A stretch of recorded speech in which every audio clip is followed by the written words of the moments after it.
আমাদের ফরেন সম্পর্ক, foreign relation, এই যে ভূরাজনৈতিক সম্পর্ক, একটা দেশের জন্য সবচেয়ে গুরুত্বপূর্ণ যে জিনিসগুলো আছে তার মধ্যে একটা ভূরাজনৈতিক সম্পর্ক।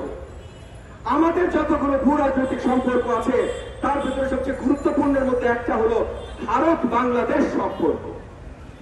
ভারত বাংলাদেশ সম্পর্ক গত 15.5 বছর ধরে রাষ্ট্রের সাথে ব্যক্তির সম্পর্ক হিসেবে পরিচালিত হয়েছে। অন্য যে কোনো রাষ্ট্রের সাথে দুই দেশের সম্পর্ক রাষ্ট্র রাষ্ট্র সম্পর্ক হয়। আমাদের সাথে গত 15.5 বছর ছিল ভারত শেখ হাসিনা সম্পর্ক।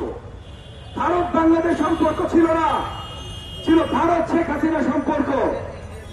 রাষ্ট্রের সাথে ব্যক্তির সম্পর্ক, এবং ওই ব্যক্তি শেখ হাসিনা সেই ভারতের লোক হয়ে ভারতের দোসর হয়ে কাজ করেছে 15.5 বছর। তাহলে রাষ্ট্র রাষ্ট্র সম্পর্ক কি ছিল ভাই? কিচ্ছু ছিল না।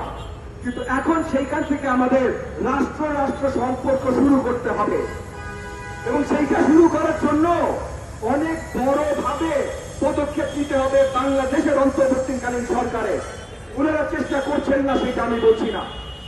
আপনারা খেয়াল করবেন 5ই আগস্ট যখন এই যে হাসিনার সরকার আমরা টেনে নামাতে সক্ষম হলাম, তারপরে 6, 7, 8 আগস্ট ভারতের ফরেন পলিসি, ভারতের ফরেন সেক্রেটারি জয়শঙ্কর বাবু সে কি কি ধরনের কথা বলছিলেন, অনেক নরম সুরের কথা বলছিলেন। উনি বলছিলেন বাংলাদেশে গণ অভ্যুত্থান হয়েছে, আমরা বাংলাদেশের জনগণ যেটা চাইবে আমরা জনগণের সাথে আছি। তখন ওনারা বক্তব্য রাখছিলেন 8ই আগস্ট যখন বাংলাদেশে আমরা অন্তর্বর্তীকালীন সরকার হয়ে দেয়, 9ই আগস্ট তারা বক্তব্য দিয়েছেন আমরা অন্তর্বর্তীকালীন সরকারকে সাধুবাদ জানাই, বাংলাদেশের অন্তর্বর্তীকালীন সরকারের সাথে আমরা নিশ্চয়ই কাজ করব। একই সাথে যখন হাসিনা তাদের মাটিতে এইটা নিয়ে আমরা প্রশ্ন করেছিলাম বা বিদেশি গণমাধ্যম প্রশ্ন করেছিল, তারা বলেছিল যে বাংলাদেশের লাল পাসপোর্ট নিয়ে এসছে, আমরা বাংলাদেশের লাল পাসপোর্টকে সম্মান জানিয়েছি। কথা সুরটা বুঝতে পেরেছেন যে বাংলাদেশের সাথে তারা সম্পর্ক ভালো রাখতে চায়। 3-4 দিন আগে এই বক্তব্য সুর পাল্টে গেছে।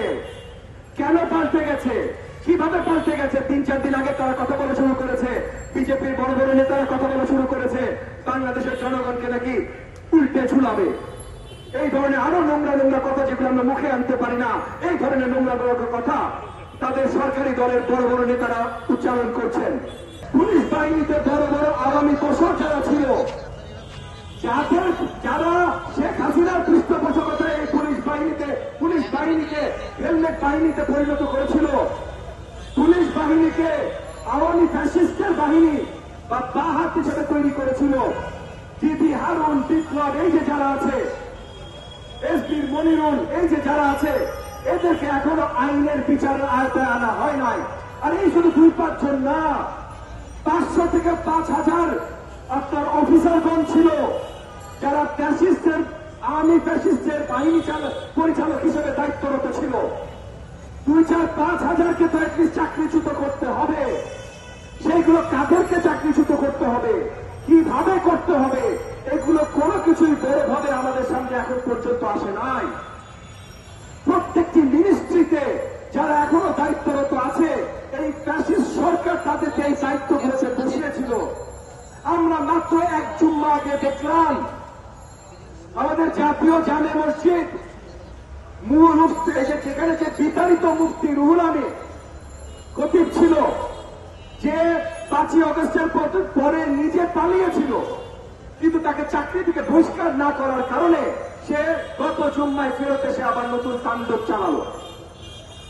তো সে এই জিনিসগুলো হচ্ছে, তার কি এর আগে চাকরি চলে যাওয়া উচিত ছিল না? তার বিরুদ্ধে কি কেস ফাইল হওয়া উচিত ছিল না? তার বিরুদ্ধে কি আইনি কর্মকাণ্ড শুরু হওয়া উচিত ছিল না?